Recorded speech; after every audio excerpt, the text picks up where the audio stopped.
శ్రీ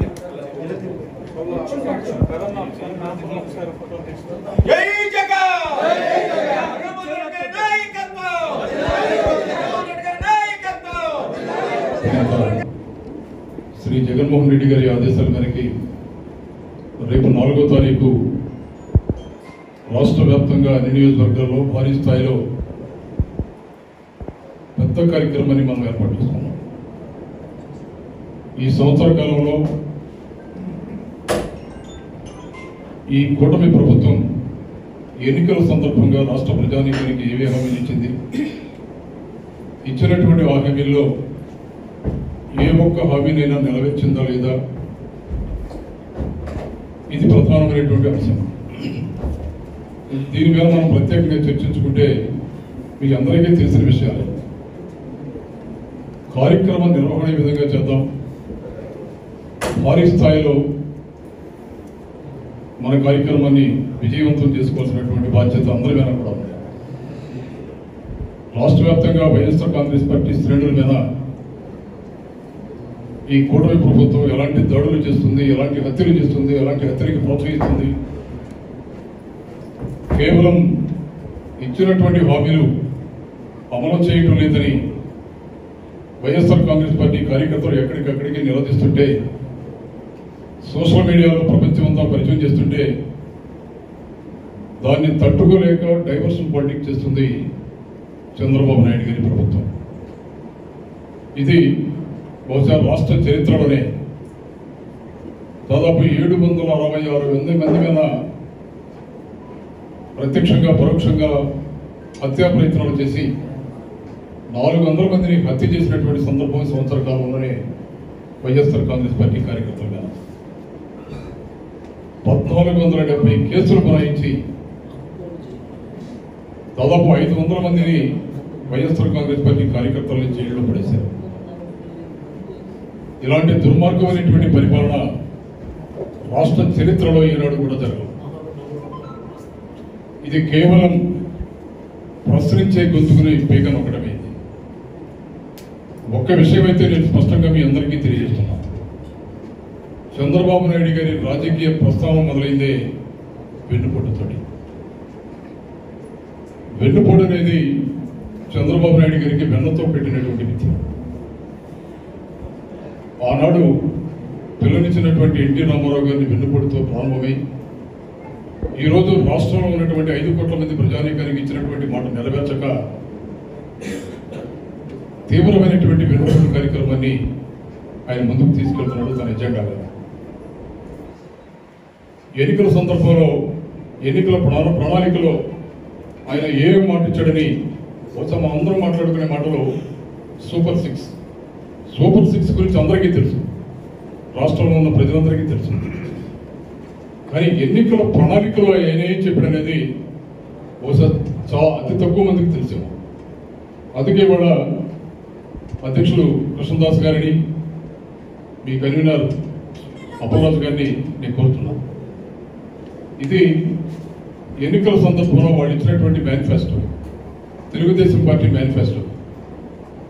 ఇందులో సూపర్ 6తో పాటు ఈ సమాజంలో ఉన్నటువంటి అన్ని వర్గాల ప్రజానీకాన్ని, వెనుకబడినటువంటి ప్రజానీకాన్ని, రైతాంగాన్ని, యువకుల్ని, మహిళల్ని ఎన్ని హామీలు గుప్పించారో ఈ కరపత్రాన్ని, అంటే తెలుగుదేశం పార్టీ మేనిఫెస్టోని రేపు 4వ తారీఖు ప్రతి క్రియాశీల కార్యకర్తకి మీరు అందజేయండి కాపీ. ఇవి మీరు అమలు చేయలేదు కాబట్టి దీన్ని వెన్నుపోటుగా మేము భావించి ఈ నిరసన కార్యక్రమం ద్వారా ప్రభుత్వం మీద ఒత్తిడి తెస్తున్నామన్నటువంటి విషయాన్ని రాష్ట్ర ప్రజానీకానికి, మీ నియోజకవర్గంలో ఉన్నటువంటి ప్రజానీకానికి తెలియజేయాలనేది ఈ కార్యక్రమంలో ప్రధానమైనటువంటి అంశం. ఇది నేను గౌరవ మాజీ మంత్రి వర్యుడు శ్రీ అప్పలరాజు గారి దగ్గర పోతే ఈ కాపీ ఉందా మీ దగ్గర సార్? దీన్ని దయచేసి ఎందుకు ఈ కార్యక్రమాలను నిర్వహిస్తున్నాం? ఇప్పుడు ప్రభుత్వం, కూటమి ప్రభుత్వ అధికారంలోకి వచ్చి 2 బడ్జెట్లు ప్రవేశపెట్టింది. 2 బడ్జెట్లో కూడా ఆయన ప్రకటించినటువంటి మేనిఫెస్టో ఎక్కడ ఒక్కటి కూడా ఇంప్లిమెంట్ చేయాలి.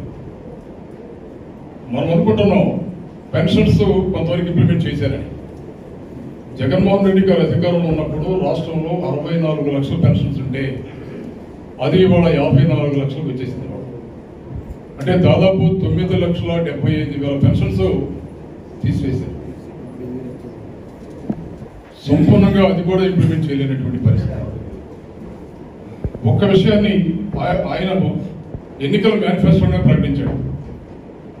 బ్యాక్వర్డ్ క్లాసెస్కి సబ్ ప్లాన్ అనౌన్స్ చేస్తాను, సబ్ ప్లాన్ ద్వారా 1,50,000 కోట్ల రూపాయలు వాళ్ళ అభివృద్ధికి సంక్షేమానికి ఖర్చు పెడతారని మాట్లాడాడు.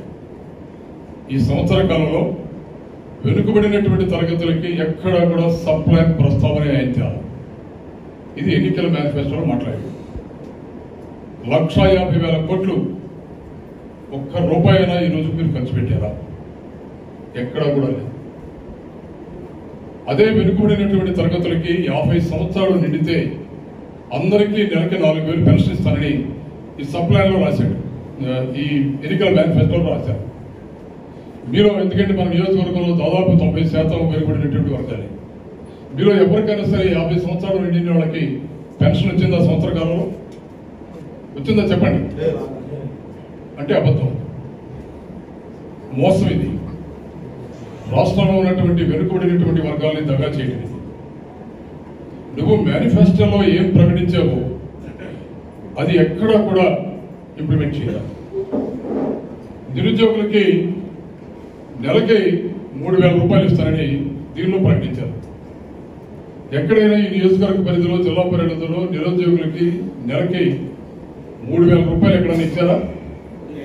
ఎక్కడా లేదు. ఇవాళ రాష్ట్రంలో దాదాపు 25 లక్షల మంది నిరుద్యోగులు ఉన్నారు. ఒక్కడ కూడా ఈ రోజుకి ప్రభుత్వం ఉద్యోగం ఇచ్చిన దాఖలా ఎక్కడా లేదు. సంపద సృష్టించి రాష్ట్రంలో సంక్షేమ కార్యక్రమాలు, అభివృద్ధి కార్యక్రమాలు చేస్తారని మాట్లాడుతున్నారు.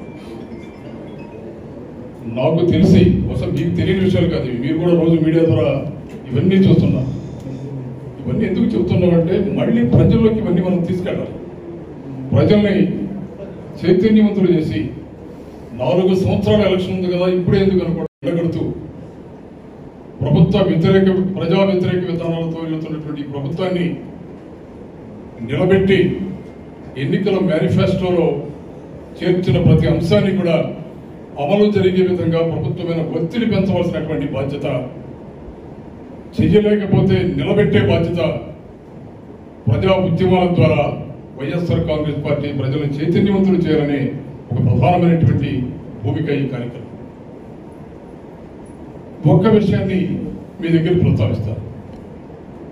సంపద సృష్టించి సంక్షేమ కార్యక్రమాలు, అభివృద్ధి కార్యక్రమాలు చేస్తానని రాష్ట్రం అంతా తిరిగి వదలగొట్టారు కూటమి నాయకులు.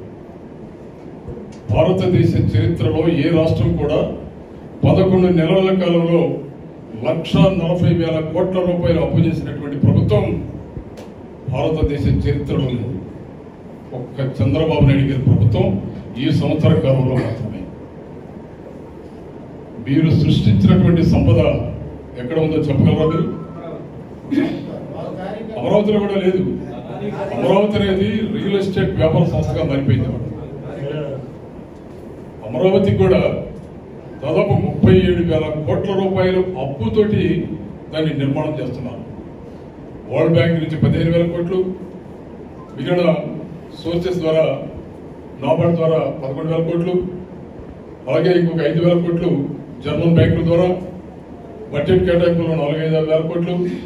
ఇవన్నీ అప్పులే. ఈ అప్పుల్ని మనం కాకపోయినా రాబోయే తరాల ప్రజానీకమైనా సరే తీర్చవలసినటువంటి బాధ్యత అందరి మీద ఉంటుంది. 6 గ్రామాల కోసం అమరావతిని సృష్టించి ఆ భారాన్ని 36,000 కోట్ల భారాన్ని రాష్ట్రంలో ఉన్నటువంటి ప్రజానీకం అందరి మీద ప్రత్యేక కార్యక్రమం అమరావతి. సంపద సృష్టించి అమరావతిని నిర్మిస్తారని చంద్రబాబు నాయుడు గారు చాలా సందర్భాలు మాట్లాడారు. ఇవాళ ఈ 36,000, 37,000 కోట్లే కాదు, అమరావతి నిర్మాణానికి 1,40,000 కోట్లతో ఖర్చు పెట్టాలని ప్రణాళిక ఇవాళ ఆలోచించండి. అందుకే మరో అదనంగా 44,000 ఎకరాలు సేకరణ చేసే కార్యక్రమాన్ని చేస్తున్నారు. ఈ డబ్బంతా కూడా రాష్ట్ర ప్రజలకి పెనుభారం కాబోతుంది రాబోయే రోజులు. సంపద సృష్టించి మీరు చేసే కార్యక్రమాలు కాదని అప్పులు చేసి రాబోయే తరాలు నెత్తిన రుద్ది ఈ కార్యక్రమాలు చేయడానికి ప్రభుత్వం సిద్ధమవుతుంది. అందువల్ల ఈ విషయాలన్నీ ప్రజల్లో తీసుకెళ్లి ప్రజల్ని చైతన్యవంతులు చేయవలసినటువంటి నైతిక బాధ్యత మనందరి మీద కూడా ఉందని సందర్భంగా మనం చేస్తున్నాం. అందువల్ల కూడా ఎంపీపీలు, జెడ్పీటీసీలు, జిల్లా పరిషత్ చైర్మన్లు, కౌన్సిలర్లు, కార్పొరేట్ అందరూ మన వాళ్ళే ఉన్నాం. మెజారిటీగా మన వాళ్ళు ఉన్నాం. గ్రామాల్లో ఉన్నటువంటి కార్యకర్తలు వేలాదిగా ఇవాళ ఈ నియోజకవర్గంలో వైఎస్ఆర్ కాంగ్రెస్ పార్టీ కార్యకర్తలు ఉన్నారు. సమయం ఆసన్నమైంది. కార్యోన్ముఖులు చేసి ప్రజలను చైతన్యవంతులు చేసి రాష్ట్రంలో ఉన్నటువంటి ప్రజలతో పాటు వైఎస్ఆర్ కాంగ్రెస్ పార్టీ కార్యకర్తలతో పాటు ఈ నియోజకవర్గంలో ఉన్నటువంటి ప్రజానీకాన్ని వైఎస్ఆర్ కాంగ్రెస్ పార్టీ కార్యకర్తలు సైనికులుగా కార్యోన్ముఖులు చేయవలసినటువంటి సమయం ఆసన్నమైంది. ఆలోచించండి. ఇవాళ జగన్మోహన్ రెడ్డి గారు చాలా స్పష్టంగా మాట్లాడుతున్నారు. రాష్ట్రం ఒకవైపు తగలబడిపోతుంది. ఆర్థికంగా, సామాజికంగా శాంతి భద్రతలు లోపించి వైఎస్ఆర్ కాంగ్రెస్ పార్టీ కార్యకర్త కనిపిస్తే ఏదో చేయాలన్నటువంటి తాపత్రయం కూడా ప్రభుత్వానికి కనిపిస్తుంది. వేలాది మంది మీద కేసులు, వందలాది మందిని హత్య చేయడం. అందుకే ఇవాళ జగన్మోహన్ రెడ్డి గారు మాట్లాడుతున్నారు. ఓటమి ప్రభుత్వం చేసే అకృత్యాలకి రాబోయే రోజుల్లో కార్యకర్తలను ఏ విధంగా కాపాడుకోవాలి, కార్యకర్తల ఇంటి మీద కనుక లాఠీ పడితే ఎప్పుడు మర్చిపోలేం. వచ్చే అధికారం మనదే. అధికారం వచ్చిన తర్వాత 2.0 పరిపాలన చూపిస్తారని జగన్మోహన్ రెడ్డి గారు మాట్లాడుతున్నారు. అది చిన్న విషయం కాదు, చిన్న మాట అంతకన్నా కాదు. రాష్ట్రం రావణా కష్టం చేస్తున్నారు ఇవాళ కూటమి ప్రభుత్వం. శాంతి భద్రతలు పూర్తిగా క్షీణించాయన్న సంగతి అందరికీ తెలుసు. ఒక ముఖ్యమంత్రి స్థాయిలో ఉన్న మనిషి, బహుశా మీలో చాలా మందికి 20-30 సంవత్సరాల పైగా రాజకీయ అనుభవం ఉంటుంది. ఒక ముఖ్యమంత్రి స్థాయి మనిషి రాజ్యాంగం మీద ప్రమాణం చేసి రాగద్వేషాలకు అతీతంగానే పనిచేస్తా, ఈ రాష్ట్రంలో ప్రజలందరూ నాకు సమానమే అని భారత రాజ్యాంగం మీద ప్రమాణం చేశారు. ఆయన ఎన్నిక ఒక ముఖ్యమంత్రిగా ఒక బహిరంగ సభలో ఏం మాట్లాడతారు? ఆయన వైఎస్ఆర్ కాంగ్రెస్ పార్టీకి పనులు చేస్తే పాములకి పాలు పోసినట్లే వైఎస్ఆర్ కాంగ్రెస్ పార్టీ కార్యకర్తకి ఎవరు పని చేయకండి ఒక ముఖ్యమంత్రి మాట్లాడుతున్నాడంటే ఏ స్థాయికి వారి పరిపాలనా సామర్థ్యం తగ్గిపోయిందో అర్థం చేసుకోవచ్చు. జగన్మోహన్ రెడ్డి గారిని చూసి ఏ విధంగా వాళ్ళు భయపడుతున్నారో, రాబోయే రోజుల్లో కూటమి కుప్పగలుగుతుంది, వైఎస్ఆర్ కాంగ్రెస్ పార్టీ అధికారంలోకి వస్తుంది, వచ్చిన తర్వాత పరిస్థితులు ఏ విధంగా ఉంటాయో అంచనా వేసి మాత్రమే చంద్రబాబు నాయుడు గారు మాట్లాడుతున్నారు. దానికి సమర్థవంతంగా ధీటుగా ఎదుర్కోవాల్సినటువంటి సమయం ఆసన్నమైందని కూడా ఈ సందర్భంగా మీకు అందరికీ మాట్లాడుతున్నాను. ఇవాళ ఈ ప్రభుత్వం చేస్తున్నటువంటి ప్రజా వ్యతిరేక కార్యక్రమాలని ఈ నియోజకవర్గ స్థాయిలో ఉన్నటువంటి ప్రజల్లోకి తీసుకువెళ్లే బాధ్యత మనందరిది కూడా. ఇవాళ దాదాపు వారం నుంచి ఈ జిల్లాలో చూస్తున్నాను. ప్రతి నియోజకవర్గంలో కూడా కార్యకర్తల, నాయకుల స్పందన చూస్తుంటే ఎప్పుడు ఎన్నికలు వస్తాయా, ఈ కూటమిని దించేద్దాం అన్నటువంటి ఉత్సాహం, ఆవేశం ఆ రోజు కోసం మనం ఎదురు చూద్దాం. మళ్ళీ జగన్మోహన్ రెడ్డి గారిని ముఖ్యమంత్రి చేసే కార్యక్రమంలో భాగంగా ఏదైతే ప్రభుత్వం ప్రయత్నాలు చేస్తుందో ఇది ఒక ప్రజా ఉద్యమంగా తీసుకెళ్లి రాష్ట్రంలో ఉన్నటువంటి ప్రజానీకాన్ని చైతన్యవంతులు చేయవలసినటువంటి కార్యక్రమంలో భాగంగా మనమందరం వైఎస్ఆర్ కాంగ్రెస్ పార్టీ సైనికులుగా ముందుకు వెళ్లాలని మిమ్మల్ని అందరినీ కోరుకుంటూ, రాబోయే 4వ తారీఖు వెన్నుపోటు దినాన్ని అప్పలరాజు గారి ఆధ్వర్యంలో కృష్ణదాస్ గారి నాయకత్వాన భారీగా చేయాలని మిమ్మల్ని అందరినీ కోరుకుంటూ అందరికీ ధన్యవాదాలు. శ్రీనివాసరావు జంక్షన్ వరకు అనుకుంటున్నాం. ఇది 800 మీటర్స్ ఉంది మనకి, 800 మీటర్స్. సో 800 మీటర్స్ మనం ర్యాలీ చేసుకుంటూ, నినాదాలు చేసుకుంటూ అలాగే ఈ 800 మీటర్స్లోనే వాలంటీర్స్ అసోసియేషన్ మనం అందరం మరలా కలిసి పనిచేయవలసిన టైం ఆసన్నమైంది. సంవత్సర కాలం ప్రభుత్వ పనితీరును మనం చూసాం. ఎన్నికల కౌంటింగ్ అయిన రోజు నుంచే అనేక రకాల కక్షలు కార్పణ్యాలతో ప్రజలకి అవసరమైనటువంటివి అందవలసినటువంటి కార్యక్రమం అందడం లేదు. కాబట్టి ప్రజల తరఫున ప్రజల గొంతుకై మన వైఎస్ఆర్ పార్టీ పనిచేయవలసిన అవసరం ఉంది. దానికి మన నాయకుడు జగన్మోహన్ రెడ్డి గారు ఈ కార్యక్రమాన్ని రూపొందించి పెద్దలు రవిబాబు గారు చెప్పినట్టుగా మామగారికే వెన్నుపోటు పడుతున్న నాయకుడు ప్రజలకు పడడంలో పెద్ద ఆశ్చర్యమే లేదు. ఎలా ఒకలా గెలాలి అన్నది ఒకటే లక్ష్యం ఆయనకి.